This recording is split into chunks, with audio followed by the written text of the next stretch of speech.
Happy Friday, happy Friday. Make this real short. How y'all doing, first of all? How y'all doing? It's about to rain on my head, but guess what? As soon as I saw a little light outside, I said, oh no, I'm hitting payment today. And that's what I want to tell you today. You got to learn how to be what we call risk takers. Some of you guys are playing it too safe. You'll never know what's at the end of the rainbow if you don't jump out there and take some risks. I'm a risk taker. I've lost some, but I've also won some. But how will you know? How will you know if you continue to play it safe?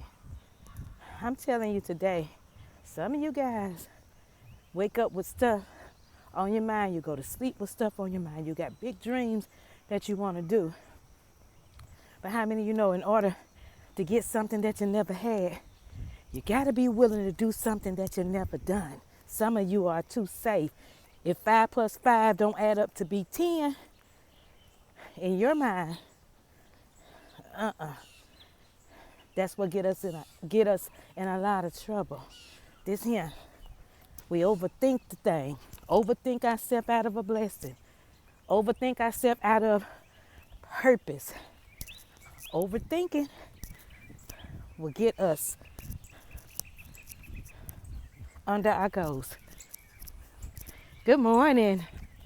I saw a big boy. I said, let me get over here. It's a girl, okay.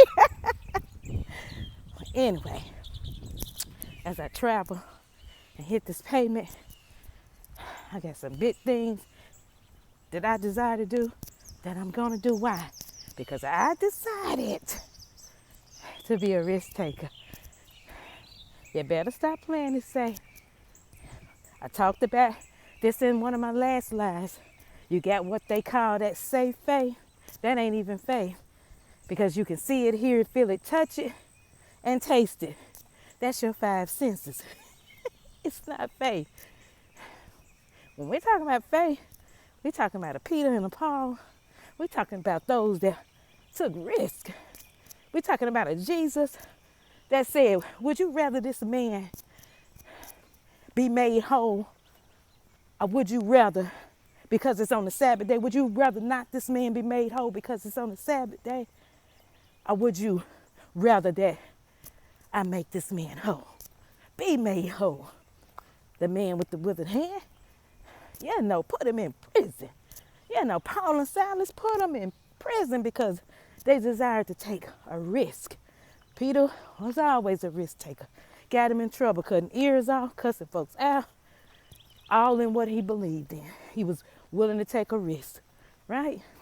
Jesus was willing to take a risk on you and me. That's why he went up, got the hill. That's why he stretched his arm wide, hung his head and died, because he was willing to take a risk on us. A risk on us. I just had to bring that in. But anyway, don't play it safe today. You better jump out into the deep. You better allow Jesus to come aboard and tell you to cast your net. Cast your net. You've been fishing and toiling all night, ain't caught nothing. It's time to cast your net. It's time to go out in the deep. It's time to take some risks and be a risk taker. Right. So I'm your girl. That's all I came on to say today. I'm your girl of the exchange. I will find what works best for you. I am a risk taker. I am a vision pusher. I'm your number one encourager and your number one motivator. I help you tell your truth. And I help you take that risk and stand in that truth. All I'm saying to you and to me, happy Friday. Don't play it safe. Be a risk taker. Let's go, y'all.